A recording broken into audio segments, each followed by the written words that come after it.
I'm Steve Walker-Duncan, and I'm on a quest. As a professional chef for 25 years and an instructor at the Comox College Culinary Arts program, I truly believe we have some of the best food in the world right here on the West Coast. Join me in discovering some of these culinary treasures.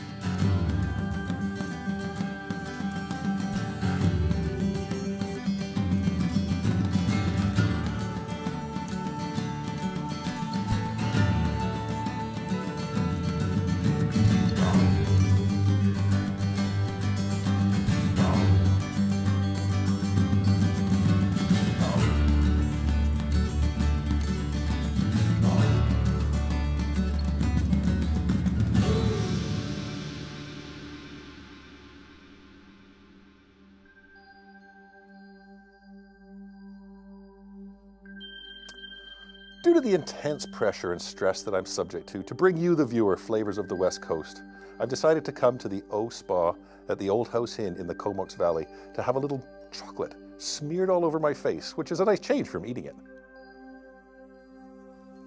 Oh, that feels so nice. And it smells chocolatey too. Mm-hmm. Is it edible? I wouldn't recommend it. Apart from chocolate, what else? What other goodies do you put on people's skin? We have a lemon cleanser for gentle exfoliation, a strawberry rhubarb mask that's unreal, smells so good. Oh, I bet it does. You can go around smelling like pie. It's so good. Oh, I can feel the chocolatey goodness. Steve, you gotta get a move on. I was just starting to enjoy that. Now I know what a chocolate truffle feels like. I guess there's a show to make. Better get on with it. We're in Courtenay, the largest town in the beautiful Comox Valley and one of the fastest growing urban communities in Canada. Though its colourful main street still feels like a small town with loads of small and interesting stores. The town is named after the Courtenay River, which separates it from its sister city Comox, with its busy harbour. The Comox Valley area is a popular tourist destination with its diverse natural beauty and fantastic recreational opportunities. But it's also a great area for local food, which is what I'm here to explore. Back at the hotel, I'm off to the historic Old House restaurant to meet Jeff Lucas, one of the owners. Well, it was originally built as a private residence back in 1938 by the Kirk family. Right. They lived in it for about 40 years before they sold it to a young enterprising man who decided that he wanted to turn it into a restaurant. Okay. And it's been a restaurant since 1972 and continues to flourish. It is an icon in the Comox Valley. The superb garden is just starting to produce food for the restaurant. I was shown round by an old friend, Chance Wilkie, who's the new chef. We've got apples and pears, and we've got all the herbs and flowers. We've got thyme, we've got this nice sage and fennel. And look at this, you know, we've been clipping them off pretty much every day since I've been coming in. And we used to have lavender here, but I've pretty much taken most of it away. And then we've got some rosemary and some lemon balm in here. Beautiful, beautiful. To have these fresh herbs right at your doorstep and ready to use is so great to work with from a culinary point of view, isn't it? Chef Chance has put a lot of effort into making sure that we've got as much local things as we can. Yeah. If it's not something that comes directly from our garden, that is from somewhere nearby, because we've got some great producers here in the valley. Right. And it's unique to say, okay, if it's coming right from our backyard, we've got a big backyard here in the Comox Valley, and we take advantage of it.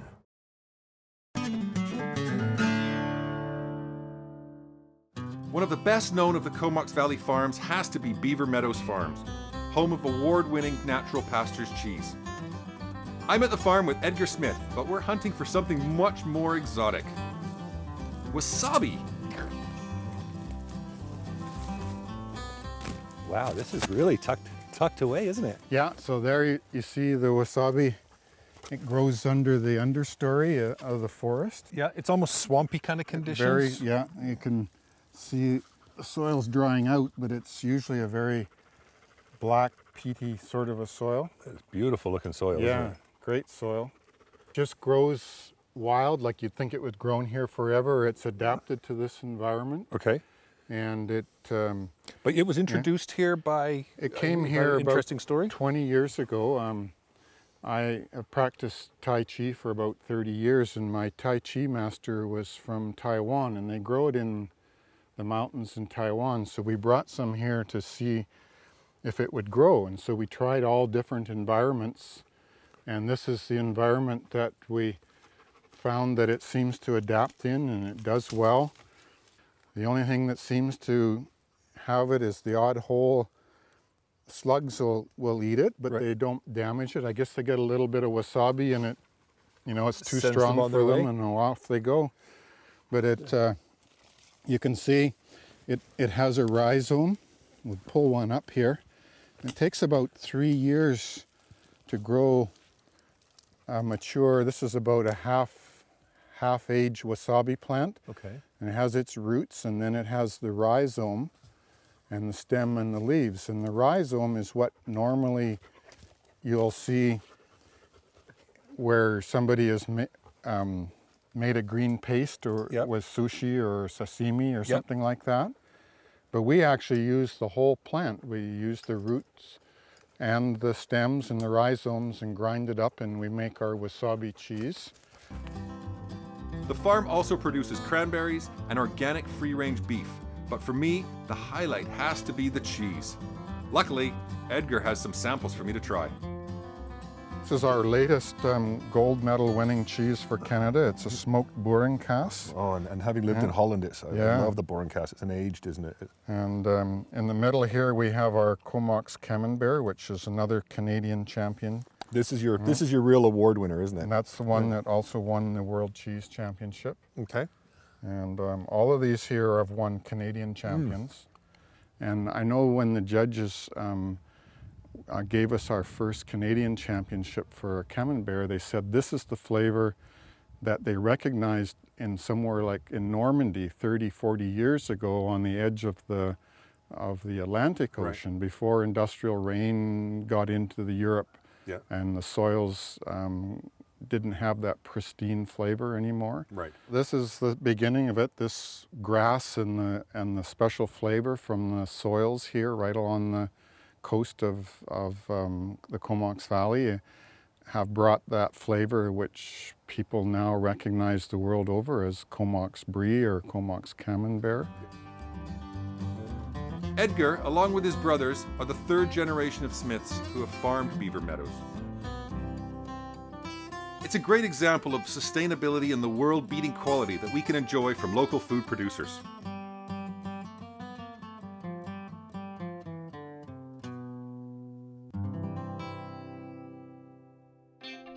Time to move from land to sea on my local food quest. I've been invited out by Pentlatch Seafoods to sample some of their oysters. Pentlatch Seafoods is owned and operated by the Comox First Nation. Comox means land of plenty in their traditional language, and Pentlatch is committed to sustainable shellfish culture in their pristine local waters. This part of Vancouver Island, about 50% of the shellfish aquaculture industry takes place here in Bayne Sound. It's about $30 million industry. Wow. And that's what all these floats are. All these floats are. These floats here are cargo nets. Like we'll come in when the tide's out. We'll harvest the oysters and clams, put the bags of Vexar into cargo nets, and then when the tide comes in, as it is right now, we'll come in with a boat, pick the cargo nets up out of the water, and put them into totes. What's the depth of water below us at the moment? Is it? Right now, we're probably at about a 14-foot tide height, and we're probably looking at about 8 feet of water, 9 feet of water below us right now. So are you seeding these, or are these naturally occurring oysters? We're aquaculture, so we do seed, and we'll probably spread about 3 million oyster seed, 3/4 inch oyster seed annually, and about 8 to 10 million manila clam seeds annually. Wow. That's a lot of oysters and clams. A lot of oysters and clams. How long? What's the life cycle? How long does it take for them to reach maturity? Yeah, a lot of it's based upon Mother Nature and what's going on in the water conditions. So on average, our intertidal beach oysters, probably about 2 to 3 years to grow up. One of the things that we'll find in comparison to a beach oyster to a rafting oyster is a rafting oyster is in the water 24/7, so they're feeding continuously 24/7. Right. For a beach oyster or manila clams, when the tide goes out, they don't feed. When the tide does come in, they feed. Right. And that's part of what makes them different, isn't it? Because the float oysters, they don't work really hard, do they? They just kind of sit there and they open their shells and they let the water come through and they feed, whereas the beach oysters, they're open, they're closed, they're open, they're closed. That abductor muscle in the beach oyster is a lot stronger because they are continuously working. Yeah. And the shells are a lot harder stronger as well, and aren't they? harder as well. Yeah. Tom and Richard hauled up some oysters for us to sample. This is a real treat. Oysters just don't come any fresher or sweeter than this. Cheers. Cheers. To oysters.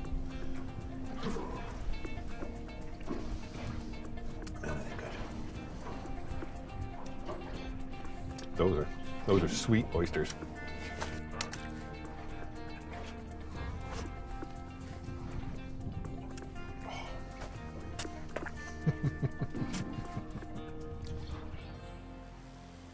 Much of the best of the Comox Valley comes together at Locals Restaurant in Courtenay, where I'm meeting an old friend, Chef Ronald St. Pierre, who is going to prepare a dish using those beautiful Pentlatch Comoguay oysters. Ronald, thank you very much. My pleasure, Steve. I am so looking forward to what you're going to do with us today, because you are renowned as being a supporter of local produce and food products, aren't you?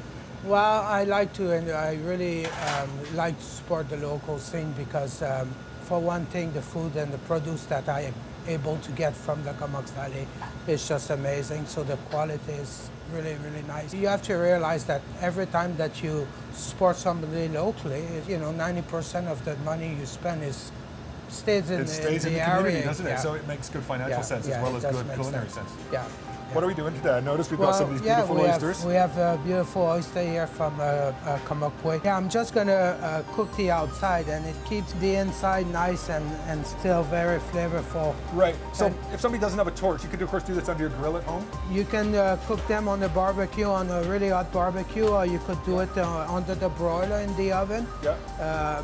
So just enough. You're just giving these enough to just put a little bit of color on the outside. Exactly. But then the center still will be nice and fresh. I've cooked some sushi rice flavored with a little bit of homemade marin, which is rice vinegar, sugar and salt. A little bit of microgreen. We'll add our oyster. So I'm using a little soya sauce. In this case, it's Indonesian soya sauce, okay, which is ketchup mayonnaise, which has a slightly more sweet flavor. Yep. And this is wasabi aioli. So using the wasabi from Beaver Meadows farm, natural spring, and a few drops of chili oil. Just for a little bit of heat? Just a little bit of spice, little bit of chopped scallion. And for garnishing, I've got some fresh wasabi root here. If you have a fresh wasabi root like that, there's nothing like the dry powder you can get at the store. Right. So it's a little milder, isn't it? Oh, this stuff is a beautiful wasabi flavor. And then some pickled ginger that I also add for flavor. So there, simple. Do you mind if I use my fingers? I think this looks like a finger job because it's just like a little sushi. And that rice just holds together nicely. Look at that. That's just such a beautiful little dish. Oh, it's beautiful. The oyster is so flavorful. Mm-hmm. Wonderful. Mm. The most important thing working in the kitchen is having good knives, and knives that you're comfortable with. They have to be comfortable in your hand or else they're not going to work effectively for you. Here we have a range of standard kitchen knives, our regular cook's knife, multi-purpose for a whole range of different jobs, our serrated knife for breads and other soft items. Things like tomatoes work really well for bread, that too. Carving knife for large pieces of meat such as ham, turkey, roast beef. Paring knife for small work and peeling. And our vegetable knife for doing a whole range of vegetables. And on top of that, of course, our steel, which we have on hand at all times to keep them sharp when we need them.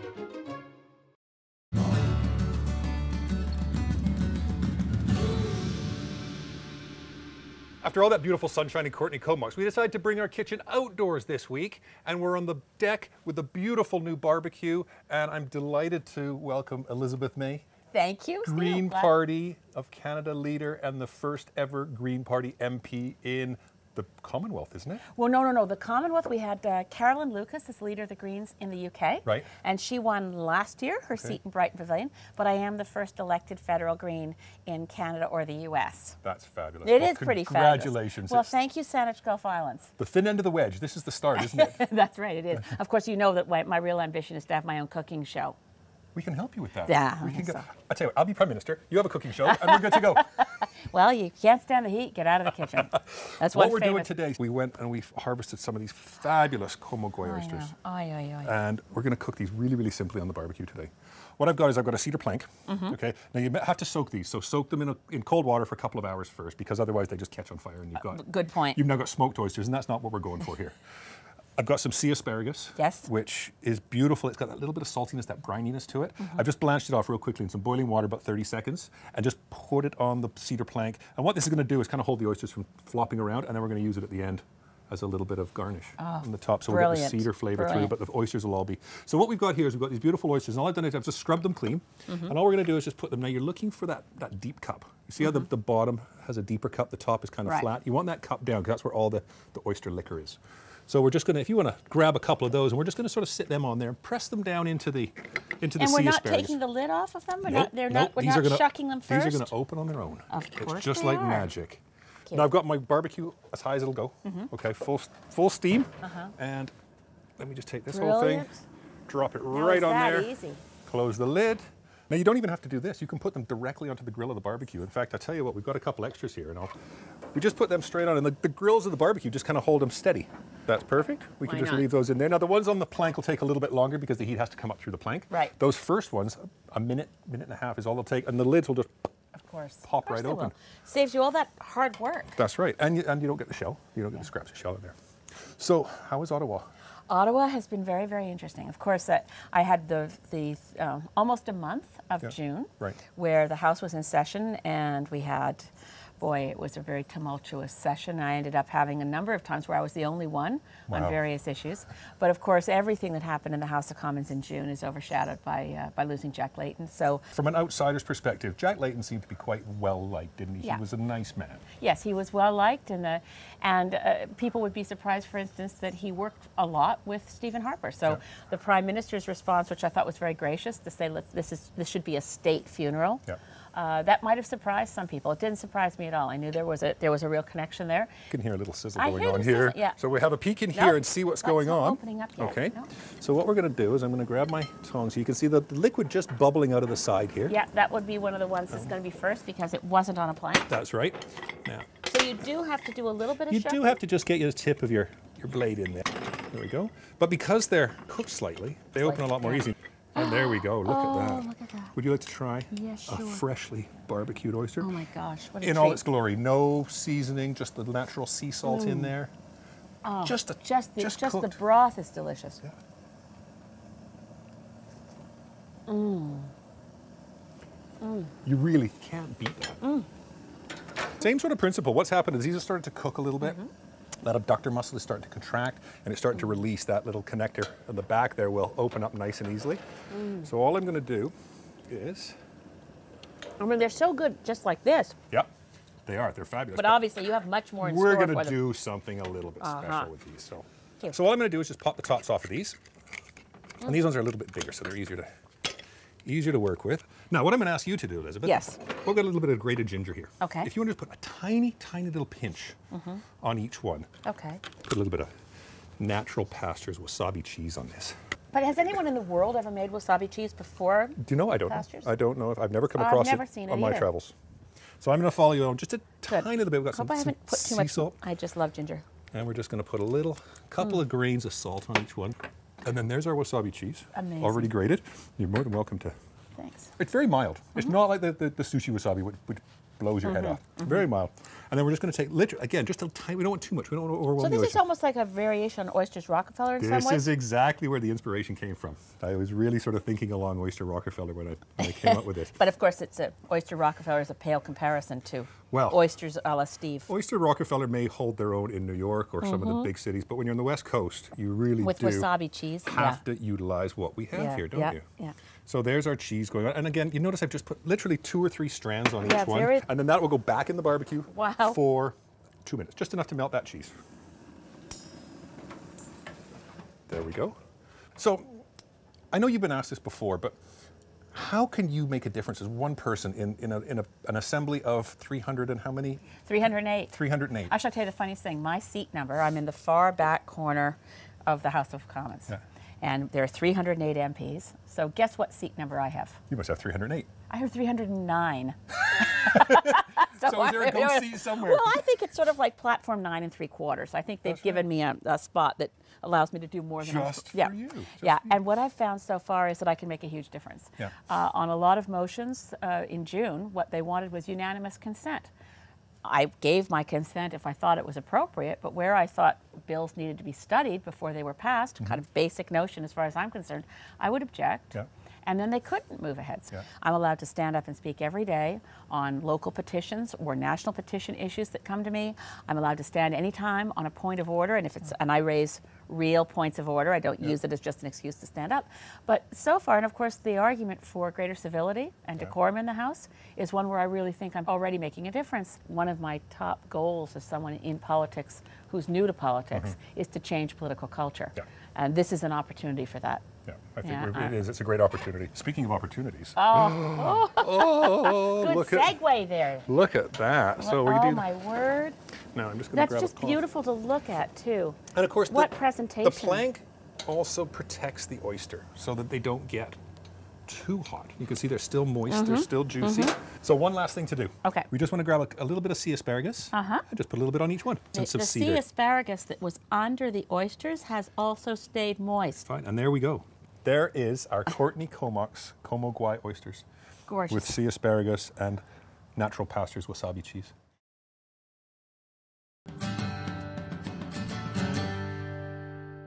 It's that time again. Mr. Rod Phillips from Liquor Plus.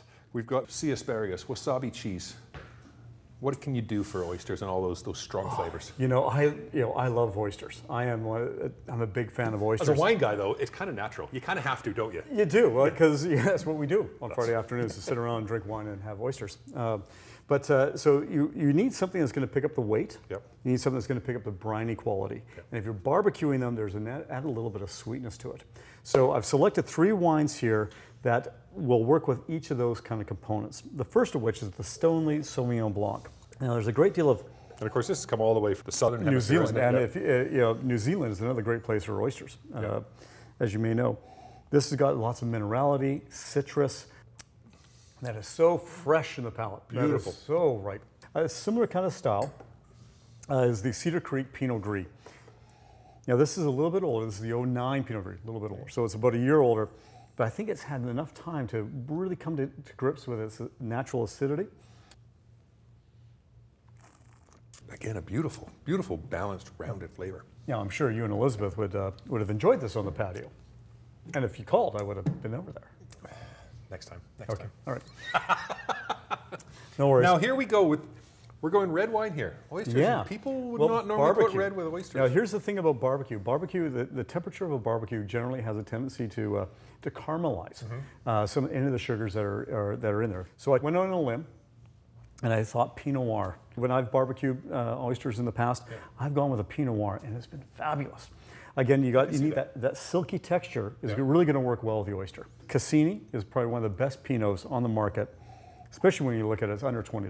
Right, right. And this is a local wine.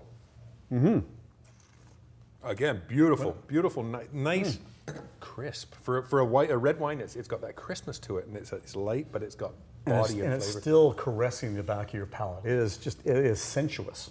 I feel caressed. I do feel caressed. That's what I was going for. Rod, brilliant. Thanks, my friend. No worries. We'll see you next time.